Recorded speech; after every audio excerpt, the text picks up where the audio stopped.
Seattle in November is cold and wet. I'd been here for 2 months. The job was going well. I was competent at work, focused.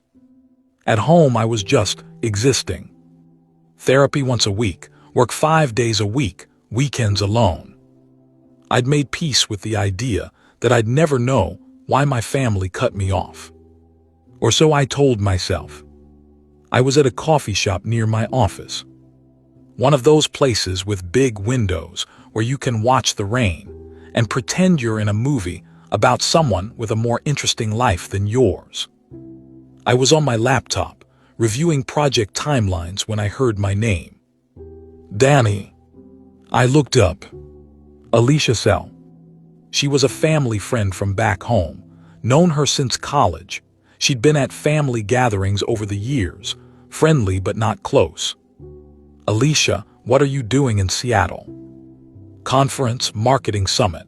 I had no idea you moved here. Her face was strange, like she'd seen something she wasn't supposed to see. Yeah, new job, couple months now. She stood there, not sitting down, not leaving. Just staring at me. Are you okay? I asked.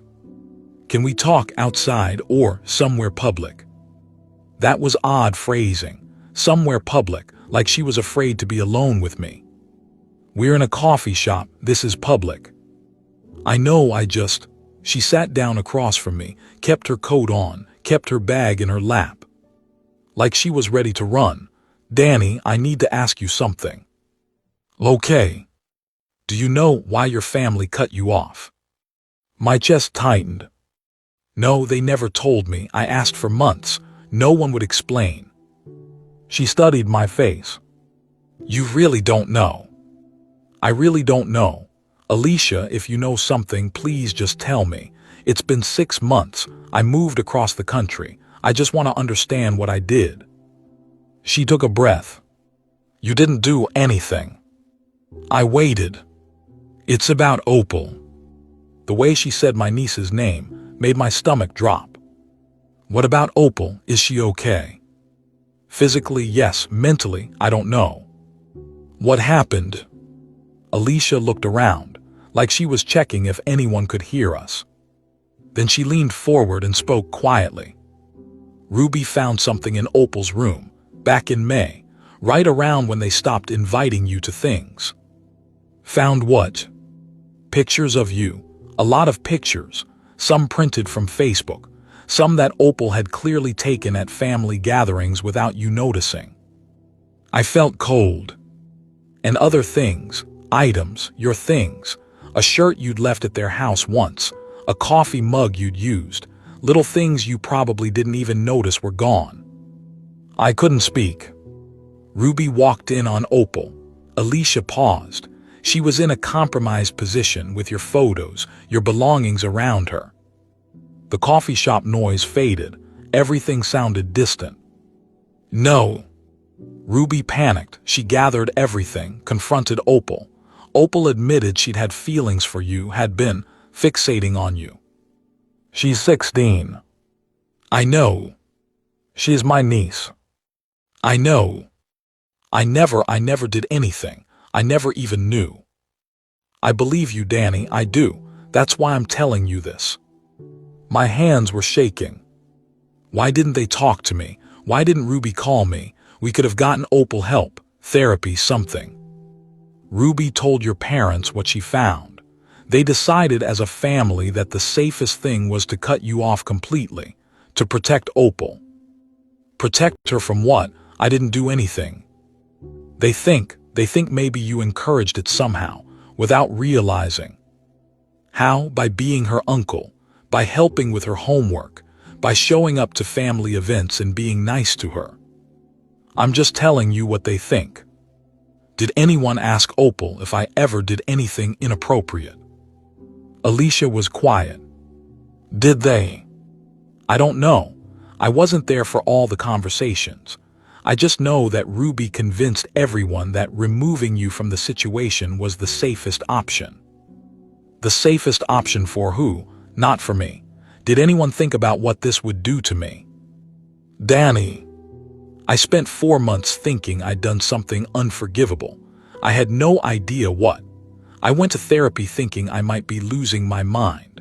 I moved 1,700 miles away because my own father closed the door in my face. I know. Do they know I moved? I think so, someone mentioned it. And no one reached out. No one thought maybe we should tell him the truth now that he's gone. Alicia said nothing. Why are you telling me this? I asked. Why now? Because I saw you and you looked lost, and I realized you probably still don't know, and that's not fair. Does the family know you're telling me? God, no, they'd never speak to me again. How did you even find out? Ruby told me. She needed someone to talk to, someone outside the family. She's been struggling with it. She's been struggling. My sister cut me off for something her daughter did, and she's struggling. My voice was getting louder. People were glancing over. I lowered my voice. Did they get Opal help, therapy? I don't think so.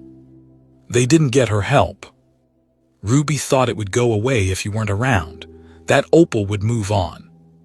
She's a 16-year-old with an inappropriate fixation on an adult family member, and they didn't get her help. They just removed me and hoped it would fix itself.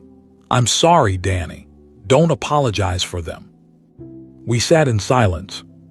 Seattle rain against the windows. Alicia finally spoke. What are you going to do? I don't know.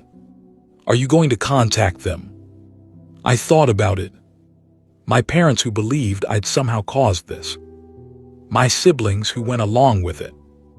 Ruby who found the evidence and decided exile was the answer.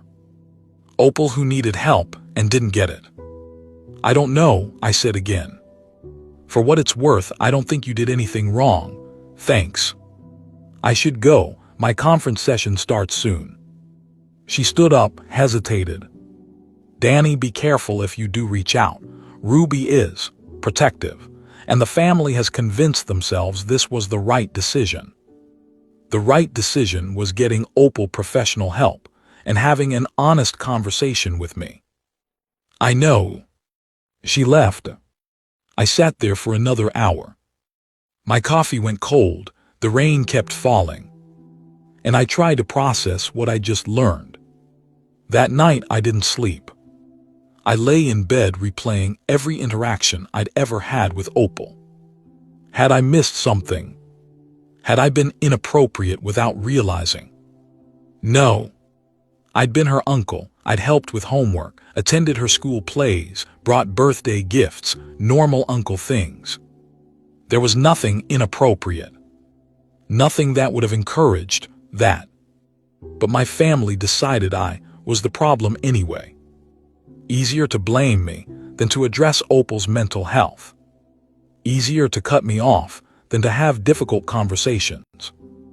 Easier to exile me than to admit their teenage daughter needed help. Hey, dear listeners, this is Talks from the Net. I hope you all enjoying the content. Please support my channel by liking this video and subscribing my channel.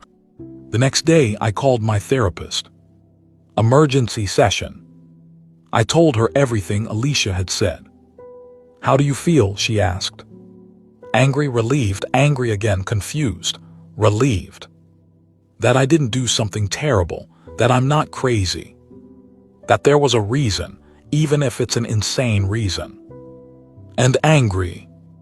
That they blamed me, that they didn't talk to me, that they didn't get Opal help, that I spent 6 months thinking I was a monster.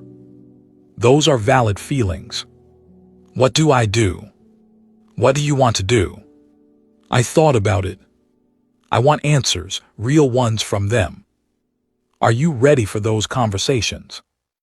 No, but I need them anyway. I spent a week thinking. A week researching flights back to Chicago. A week writing and deleting emails to my family. A week imagining confrontations. Finally, I made the decision. I was going back, not to reconcile, not to forgive. To get answers. To demand accountability. To make them explain to my face why they chose exile over honesty. I booked a flight for the following weekend. Direct flight, Chicago O'Hare. 5 hours to prepare what I was going to say. I didn't tell anyone I was coming. I didn't want them to have time to prepare. I wanted to see their faces when I showed up. When I told them I knew, the night before my flight I couldn't sleep again. I thought about Opal. 16 years old, with feelings she didn't understand and probably felt ashamed of. Her mother's reaction must have been devastating. And instead of getting help, she was just told to get over it. I felt sorry for her, and furious at Ruby for failing her. Furious at my parents for going along with it. Furious at my siblings for not questioning it. But mostly I felt tired. Tired of being the problem. Tired of being disposable. Tired of being the one person no one thought deserved the truth. As I packed my bag for Chicago, I thought about what I wanted from this trip. An apology, maybe. An explanation, definitely. For them to admit they were wrong probably wouldn't happen. But I needed them to know that what they did was cruel. That exile without explanation is a form of abandonment.